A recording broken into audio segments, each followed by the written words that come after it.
We are going to be talking for about an hour today on the abilities that we might have as agents to protect our clients from surprise bills and some of the ins and outs of the No Surprises Act that had been put into play about 2 years ago. So welcome. My name is Chelsea Smith. I am a learning and development specialist here at Action Benefits. And joining me today to support and be my subject matter expert is my girl, Jamie Romeo. She is over on our group team. Jamie, I don't know if you'd like to say hello before we get started. And in the meantime, I can put that. Hi, everyone. I'm looking through the attendee list and I'm seeing some names I haven't talked to in a while. Glad to see everybody on here and looking forward to working with you for the next hour. Awesome. Thank you, Jamie. Okay, so we're going to go ahead and get started. These are the outcomes of the things we're hoping to get to you today. First of all, I'd hope that by the end of this session, you are comfortably able to explain surprise billing to your clients. I will hope that you will be able to explain the rights granted under the No Surprises Act. And I'm hoping that you can provide clients with some ways to file billing complaints or disputes if they do fall victim to some of the things that the No Surprises Act was meant to prevent. As we'll go over some today, there are a lot of ins and outs to know, and that's why you as wonderful agents have come here today to learn more about those ins and outs. So without further ado, let's head into the meat and potatoes of our presentation. What is the No Surprises Act? So on a high level, the No Surprises Act was meant to change a good deal about the rules surrounding the billing of health services. But for the most part, a lot of these things can be broken down into three categories. They can either be broken down into protecting against surprise bills for the clients or the patients, requiring good faith estimates for the costs of health procedures, and providing the right to dispute both to the clients and to the carriers for a bunch of different things that they can dispute. We'll talk more about those individual things later. Okay, so to start us off after that high level, I'd like to tell you a story. Here's the English teacher in me coming out, I guess. So you might have heard of this wonderful lady before. Her name is Danielle Lasky. Danielle was experiencing some pregnancy complications and decided to go to an in-network clinic to get those concerns addressed. She was there for a while before her situation ended up becoming an emergency, and she had no choice but to be transferred to the hospital to save her life and her baby's life. The clinic that she went to, which again was in network, happened to only do transfers to one hospital within her city. I believe it was Seattle, that happened to be out of Lasky's network. So even though her clinic that she was attending at the time was within network, the hospital that she was transferred to was not in network. So then Lasky then receives treatment in 2 segments covering 51 days for her complications with her pregnancy. And thank God everyone was okay. That's a picture of her up there with baby. So thank God everyone was okay. But once that was all said and done, she received a surprise bill for $120,000 for the hospital episode. And of course, she was very surprised, hence the name. She had expected to only pay her out-of-pocket max because she had been at a clinic that was within her network. But instead she got a bill for $120,000. So this would be where the No Surprises Act would hopefully come in to either stop this from happening in the first place or help Danielle find some avenues to support herself and get that bill reduced down to that $2,000 that she was expecting to get when she first entered the hospital. So usually, and particularly in emergency situations, patients are not aware that in-network hospitals can house out-of-network providers within their care, realm of care. Therefore, I do that every time. Once per webinar, I do that once. So get out of the way early. Thank God. Okay. So therefore, when they visit their in-network hospital for that care, they're going to assume that they're going to get in-network prices and in-network coverage because they're at a hospital that's in their network. But however, as we know, there are cases where a provider might be practicing in a hospital that isn't within the provider's network, And that's going to expose that consumer to some of those higher out-of-network costs that they were trying to avoid. A classic example of this might be when a patient is taken into the hospital, into an in-network hospital, I should say, for an emergency surgery or procedure. But the anesthesiologist that they used before the surgery is out of network, which leads to a higher bill than they expected when they came into the hospital, because the consumer rightfully feels like they did their homework and figured out which hospital they should be going to and found an in-network hospital to prevent this from happening. But then they were given an out-of-network anesthesiologist when they were unconscious or not capable of making decisions for themselves or exploring or researching those options. So as you might imagine, this can come as a surprise to those consumers, since they assume that everyone in the hospital is going to function under their network. And this is where the No Surprises Act comes in, right? The No Surprises Act is meant to combat surprise billing, or also known as balance billing. And those surprise or balance billing is referring to instances where a patient visits an in-network hospital, but receives care from an out-of-network provider.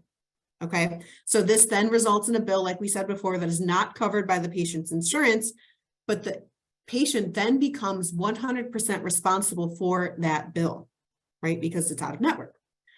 The Kaiser Family Foundation estimates that about 18% of hospital visits and 16% of inpatient admissions will result in a surprise bill. So what, that's I wasn't a math teacher, 1 in 5 maybe? About maybe 1 in 6. That's pretty high. So the No Surprises Act, like we said, is meant to get rid of these surprise bills as much as it can. There are in Michigan 2 levels to the No Surprises Act. There is the federal level that obviously applies to everywhere in the United States. And then us Michiganders then decided to add another layer of protection after that federal bill. So let's take a look at the federal level first, and then we'll hop into the Michigan level. So carriers are no longer allowed to bill out-of-network care for out-of-network for emergency services or care, right? Out-of-network billing is also banned for supplemental services within in-network hospitals. So like we talked about earlier, that anesthesiologist or a radiologist, because the argument is that those of us who are going to have those procedures done will not reasonably be able to make decisions on our own behalf if we're, put under or in situations where we're receiving care and can't make those decisions for ourselves. So if there is some sort of supplemental service that comes with your procedure, that cannot be billed out of network. So like we said, that anesthesia type thing.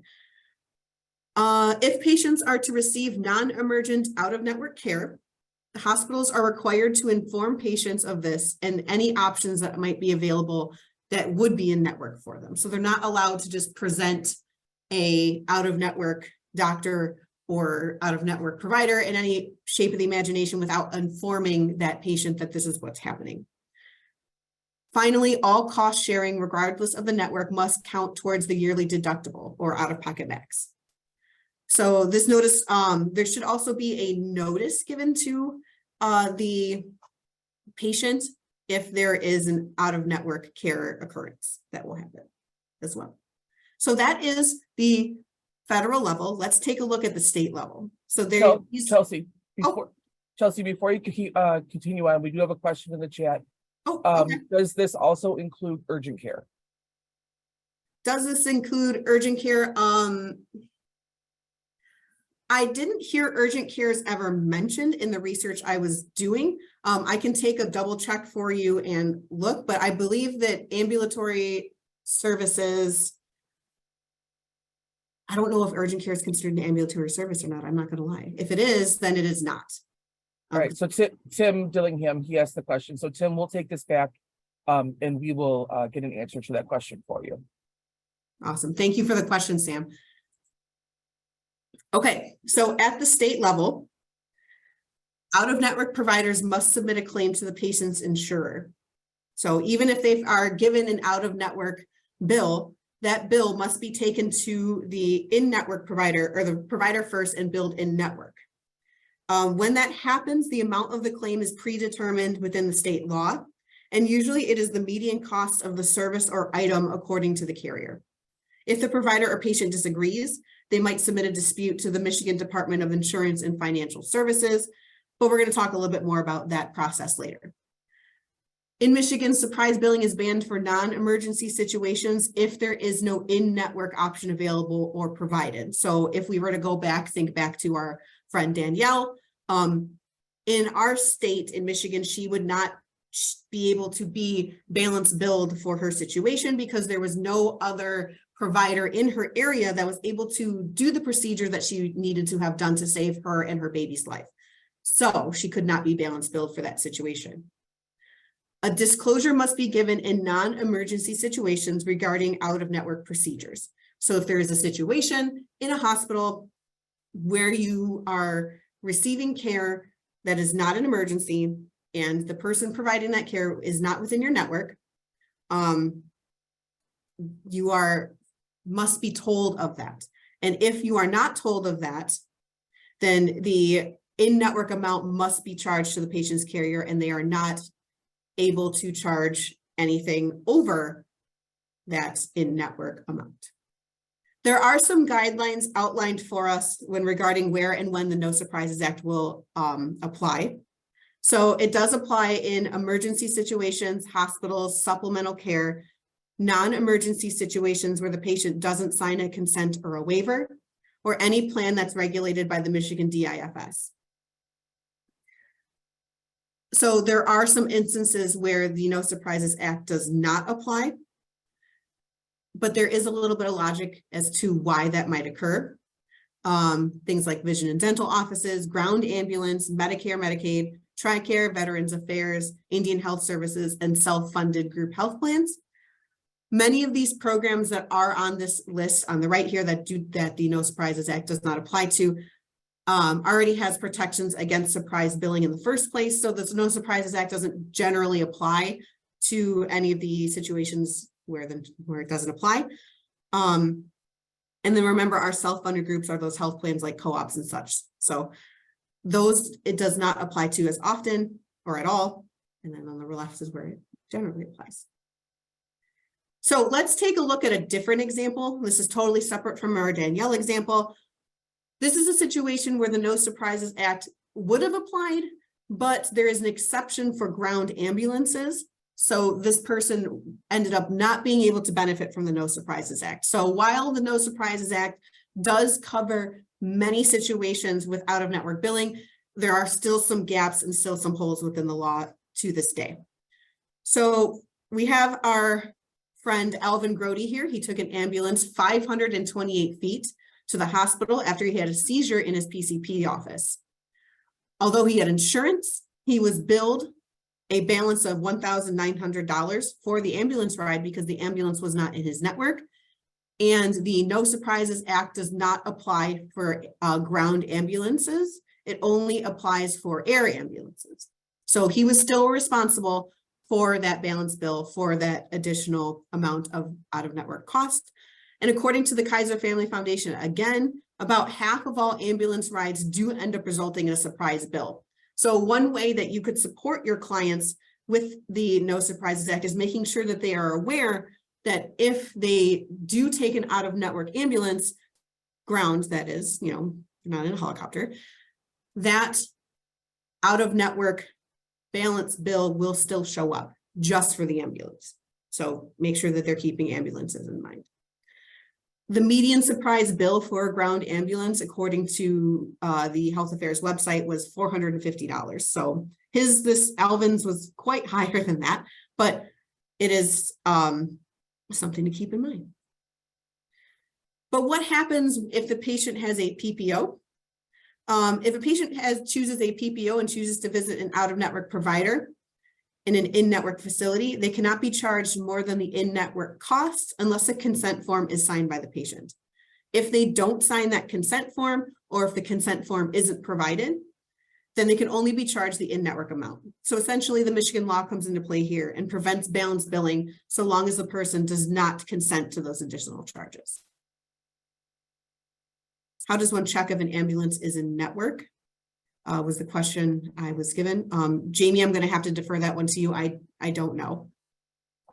And then it says urgent. care Okay, services. let's see what we have here. Where's the question? Here it is.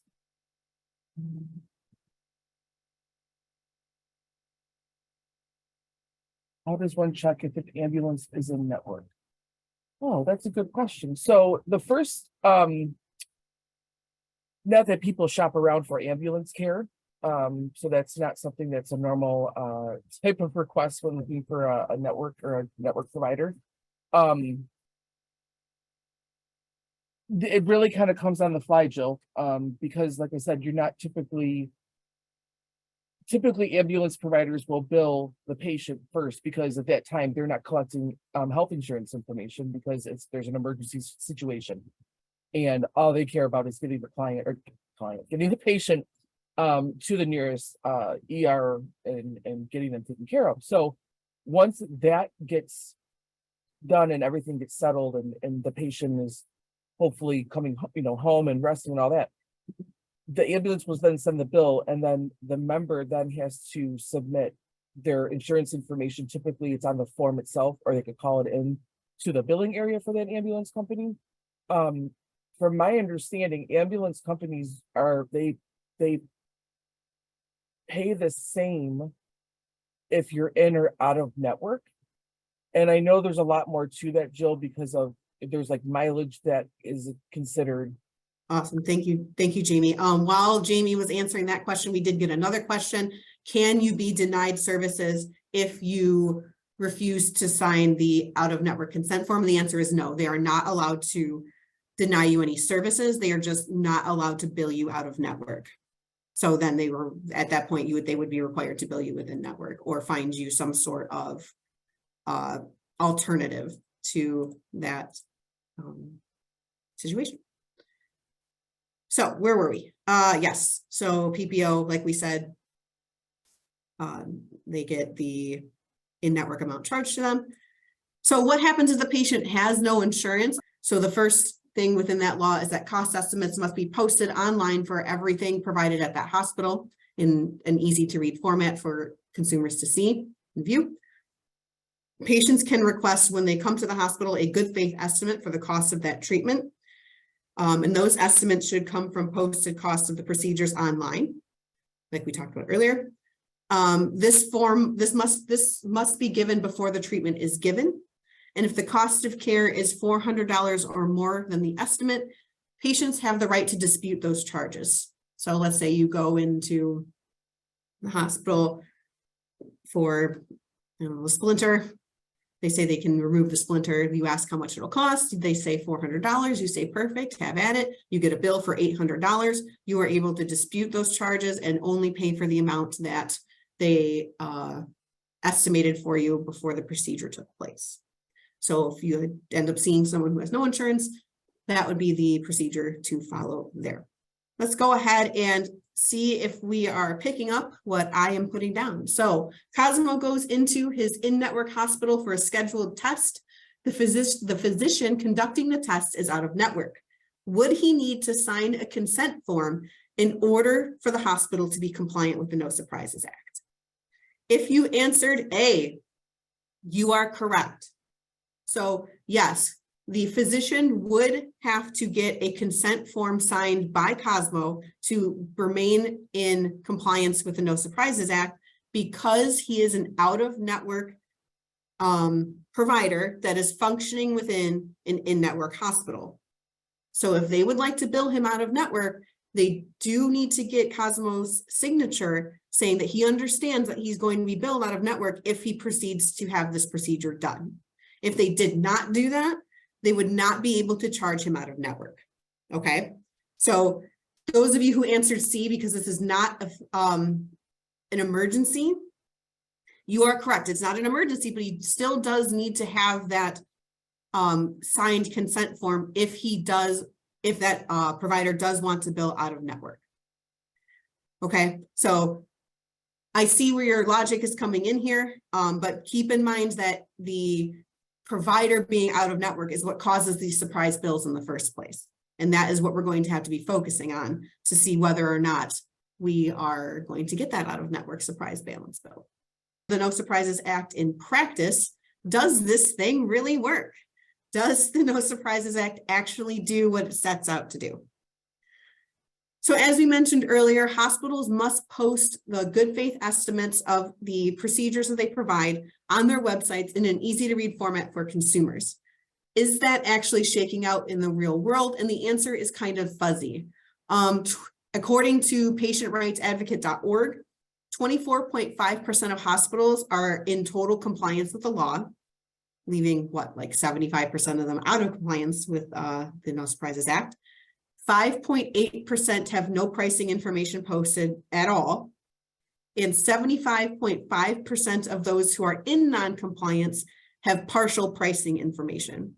So what we can kind of gather from that data is that most hospitals are trying to be in compliance. They're just not really hitting the mark yet. Either they have pricing information that's confusing, pricing information that's incomplete, pricing information that's inaccurate. Most of them have something. About 6% have absolutely nothing, and about 25% of them are functioning as the law intends. To be fair, though, this study was only conducted focusing on the posting of accurate pricing information, and it wasn't necessarily focusing on whether or not the hospital was creating surprise bills or not. That's a kind of like a different story. In the 2 years since this act has been created, only 2 hospitals have been fined for non-compliance of the posting of prices in portion of the No Surprises Act. Those 2 hospitals were brought into compliance by those fines, but there has not been any hospitals that have been fined since that happened. Another study I literally just read this morning, I thought this was really interesting, was done by the University of Colorado School of Medicine, and they found that 81% of doctors across the 5 major insurers had inconsistencies within their networks as well. Most of these inconsistencies among those physicians were ones that practiced within multiple locations, hence where most of the problems within surprise billing comes from, right? So those physicians who are working within multiple places are going to have those discrepancies more often than those who work within the realm of a single hospital, right? Like they said before, that's where those surprise bills come from. So that's where you're going to find those discrepancies. All right, we have a question. Is it a patient's responsibility to make sure the doctor is in network before the procedure is done, or is it the doctor's office responsibility to check and get the consent form signed before the procedure is done? Christine, I would say that the patient is responsible for making sure the doctor is in network, but it is the doctor's responsibility and the office's responsibility to get that consent form signed. Yeah, Okay. I agree. I would say both. That it is for the patient to work on their own behalf, be their own advocate to make sure that any provider they're seeing does take the insurance in which they have, and then also kind of doubling down on that with your provider who is prescribing, authorizing the procedure itself to also confirm, because in order for Blue Cross, like in our case, we can speak for Blue Cross on the group side, in order for Blue Cross to say, this is what the cost is going to be, and this is what this is going to be, and this is what, if there's any pre-authorization steps that they have to meet, before surgeries, do they have to do physical therapy and try this drug and do that? All of those kind of sync up with making sure that everybody's in network.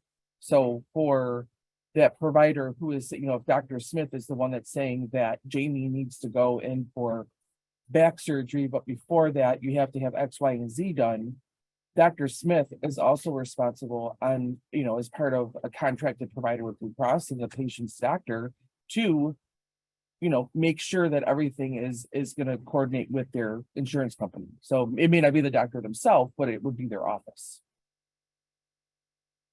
Awesome. Thank you, Jamie. I'm really glad that question was asked right now, because that's exactly what we're going to start hopping into now, is how we as agents can support our clients and make sure that they're either preventing surprise bills as often as they can, or if they do end up getting a surprise bill, how they can combat that and how they can advocate for themselves. And I think that Jamie's answer, the overall theme of saying, hey, you know, at the end of the day, it is the responsibility of the client to make sure that they advocate for themselves and get themselves the billing and care and supports that they need.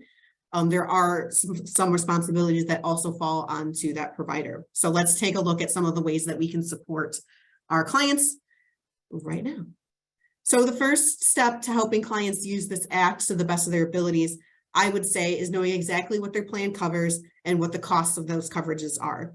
So making sure that you know your networks, your deductibles, your co-pays, your co-insurance, do these things, and knowing if there is a network and there's out of network, there, you know, you can go out of network, then do these things change once you're outside of the network? And the answer most of the time is going to be yes, right? So making sure that that client understands that and makes intelligent choices when possible to avoid hitting those out of network areas. Obviously, like we said earlier, the No Surprises Act is going to keep those emergencies under control to keep you from getting those surprise bills. But again, making sure you stay in network in the first place or know where your network is can help in those situations, right?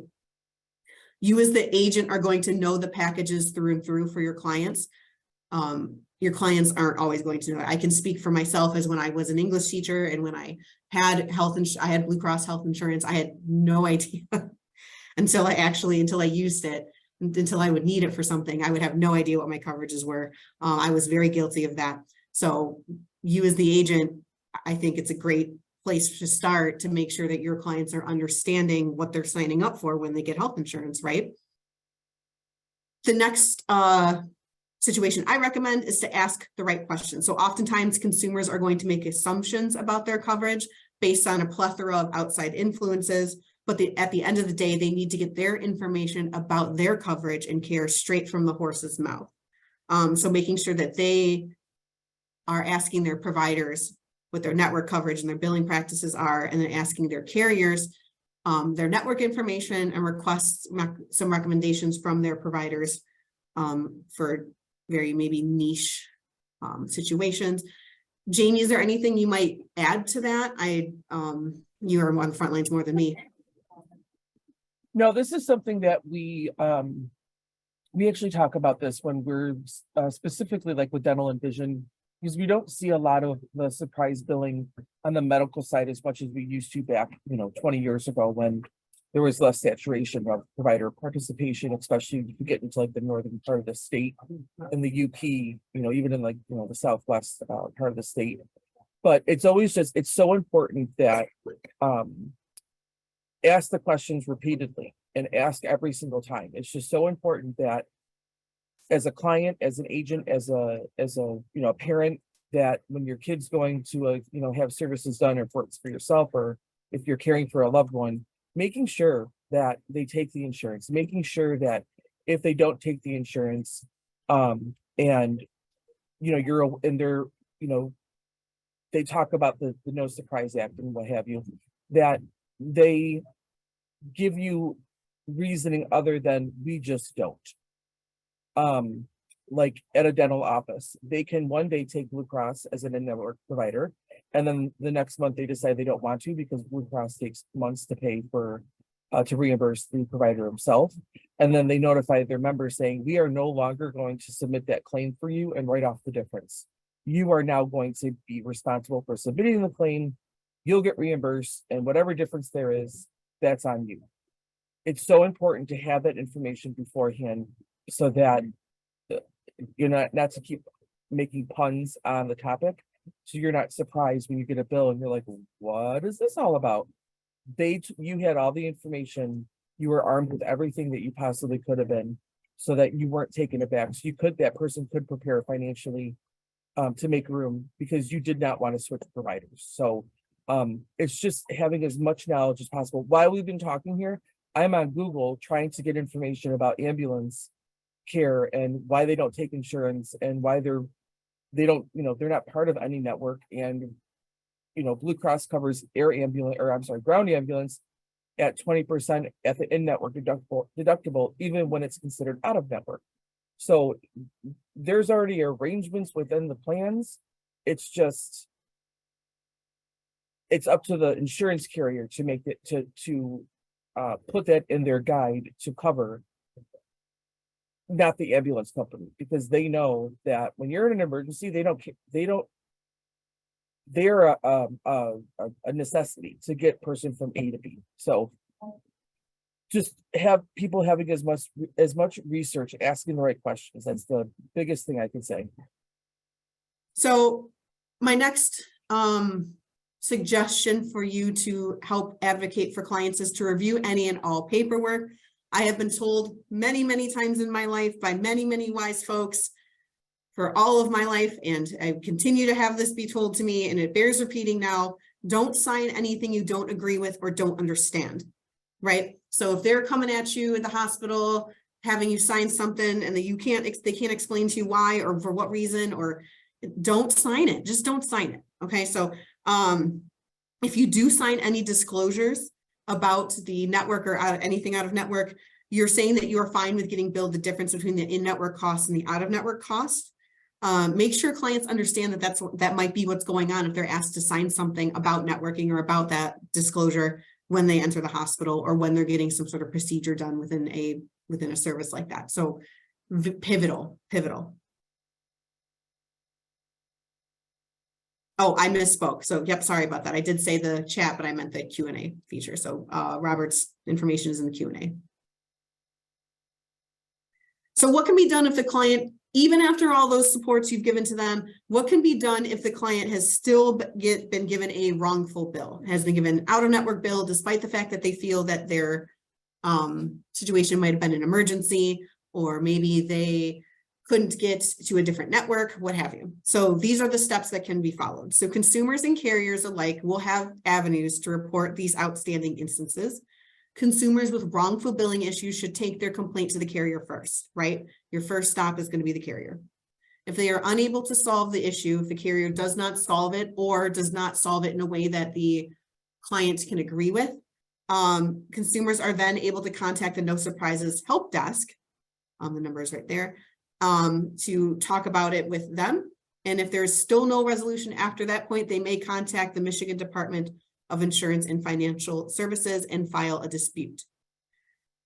Then we'll talk more about how that dispute will work in the next slide, but after that is the process. Carriers can also file disputes regarding those median prices that we discussed earlier when they are billed the in-network cost is billed for an out-of-network service. For any of those situations that might occur, a carrier can also put in a dispute for that median price. So if they feel that they were wrongfully charged, they can ask for that median price to be revisited or renegotiated. Did I cover everything I wanted to?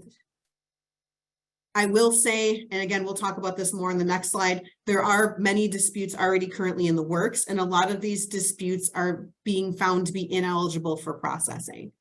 What that means, they have not completely came out and said, but they have said that there are a lot of instances where these disputes are not able to be processed at the time of which they are put in. So keep that in mind as well. So how does a claim work once the claim is put into processing? So as of February 27th, 23, claims registered for services before October 25th of 2022 are eligible for processing before October 25th, right? So once that claim is disputed and registered into the disputing system, a third party determines a fair price using the submission from the carrier, the submission from the payer, a qualified payment amount, and a weight of other factors. So the qualifying payment amount, what that means here in this situation is, again, that median in-network rate for a service or an item like we discussed earlier. And the other factors might be things like patient acuity or provider training. So they do take into account something other than just the two submissions that were given by the payer and the carrier. But those two are weighted a little higher, I would think, the carrier and the payer. As of right now, there are about 90,000 disputes submitted from April to September of 2022 that get gap amount of time that they are currently utilizing the No Surprises Act to handle all those disputes and mitigate them. As of right now, the courts are still determining if all of these factors are indeed legal to use in these disputes. And as of this morning, I couldn't find anything more that on those decision processes. So as of right now, the decision processes, excuse me, are still being hashed out in court. But for now, they don't want to wait anymore. They're still allowing some of these decisions to be made. And if the decision is changed because of the way that this disputing process is handled, or maybe the disputing process changes, those can be resubmitted. Those disputes may be resubmitted if the dispute or the decision might have been changed by the way that that dispute was worked out, right? Most of those would occur after February 6th. Okay, so I know what you're thinking now. What about those services that happened on or after 10/25? Those aren't doomed. The courts just determined that it would be a better option to work through all of the older ones first before moving on to the more recent ones. Those will be open for arbitration later. They're not doomed, okay? So they will be eventually taken care of.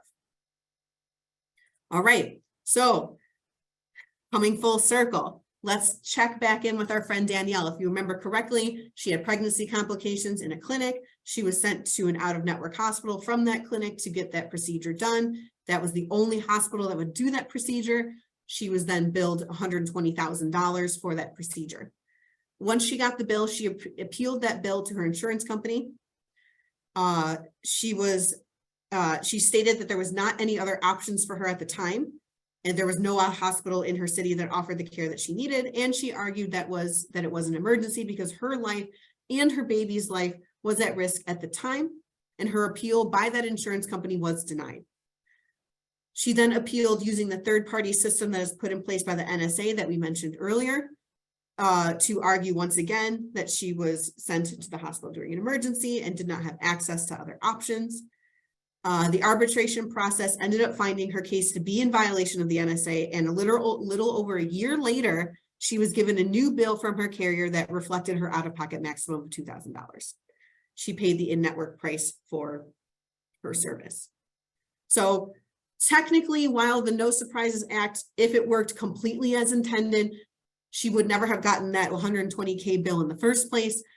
But I guess it is a great example of the law being shown in its full extent of all the supports that a client could use if they are given one of these bills, one of these surprise bills. I looked up the word surprise in the thesaurus the other day so I could have more words for the word surprise, and none of them are sticking in my head right now. So I do apologize that I feel like I'm using the word surprise a bunch, but you understand.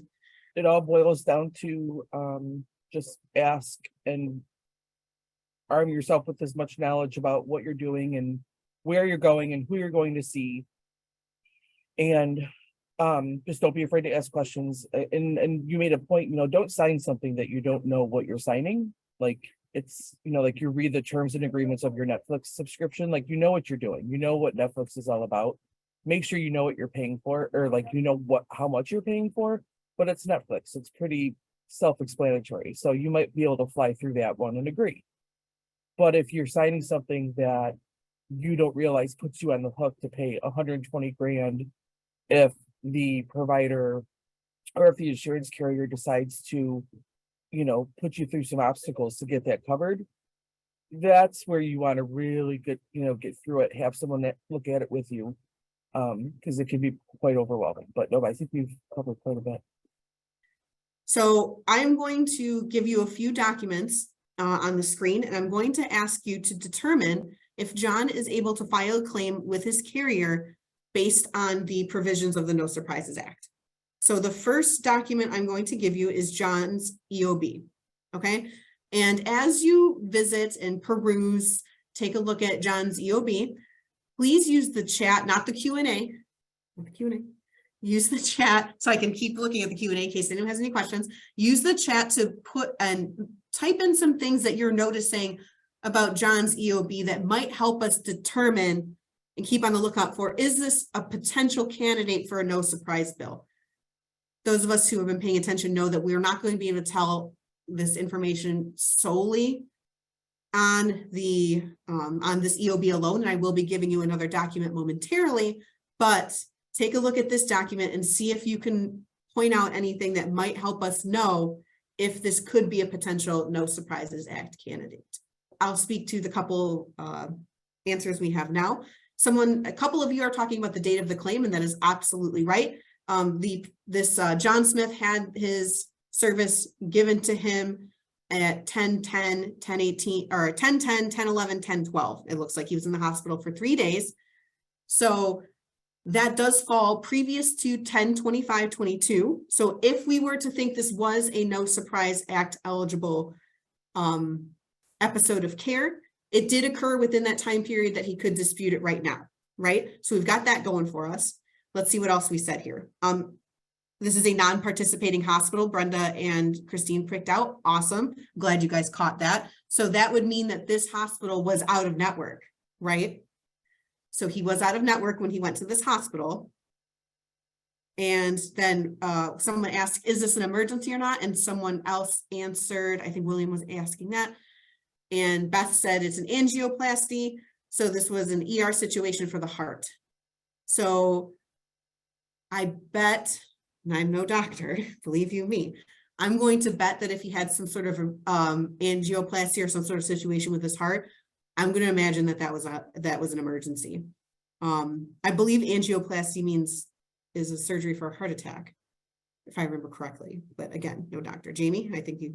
Yeah, angioplasties are kind of a precursor to bypass surgery. So it's typically, if I remember correctly, angioplasty is when they do like a balloon, and there's, yeah, but it is a cardiac related. So what do you feel it's safe to assume between the two of us that would be an emergency? Yes, most definitely. Right. Okay. That's what I thought. I was like, Yes, most definitely. okay, I'm like, I'm no doctor, but I'm pretty sure that's an emergency. Yes, ma'am. Perfect. Awesome. Okay. Is there anything anyone else is noticing about this EOB before I throw the second document in front of you? I feel like we're being detectives and I love it.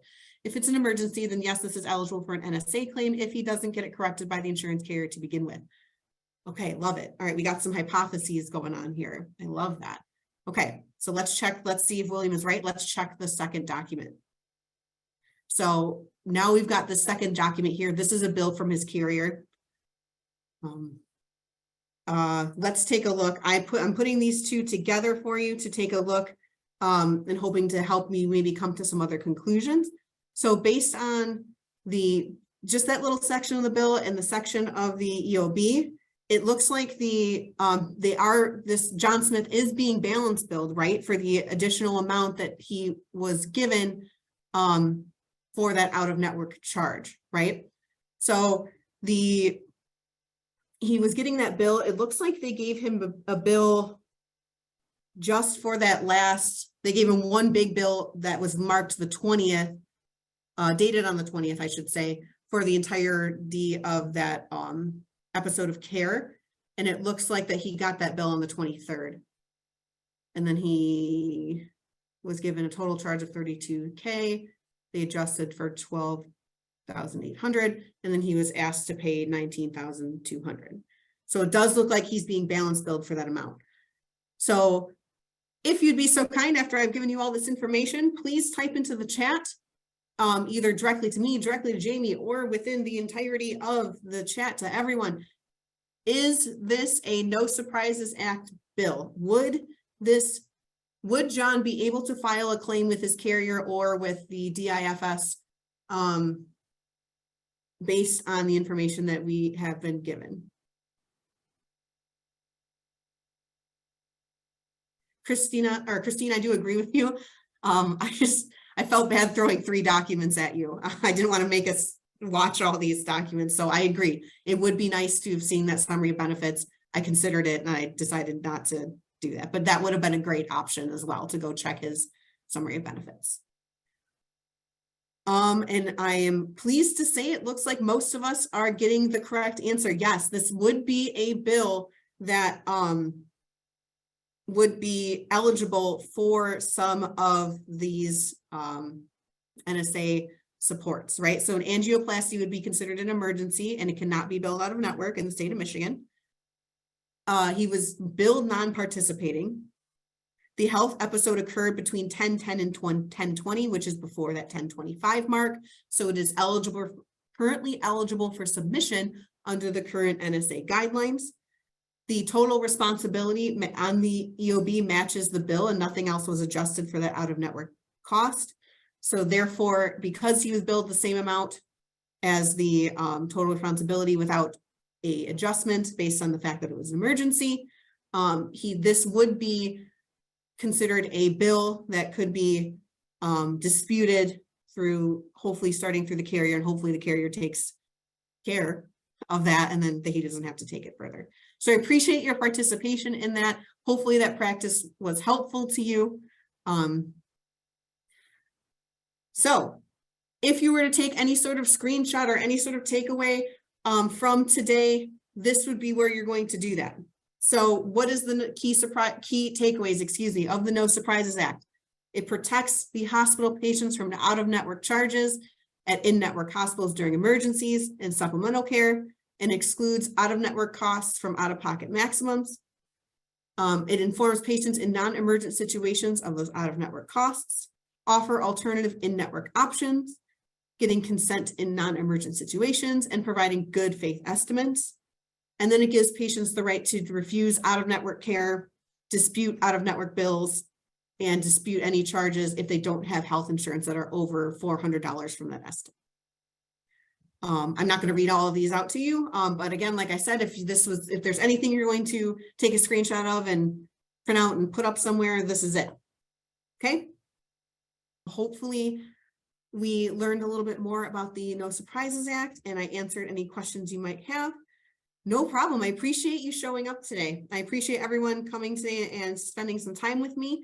If you have any questions you think of later, feel free to contact your account manager, or me, or Jamie, or just us in general. We are more than happy to hear from you.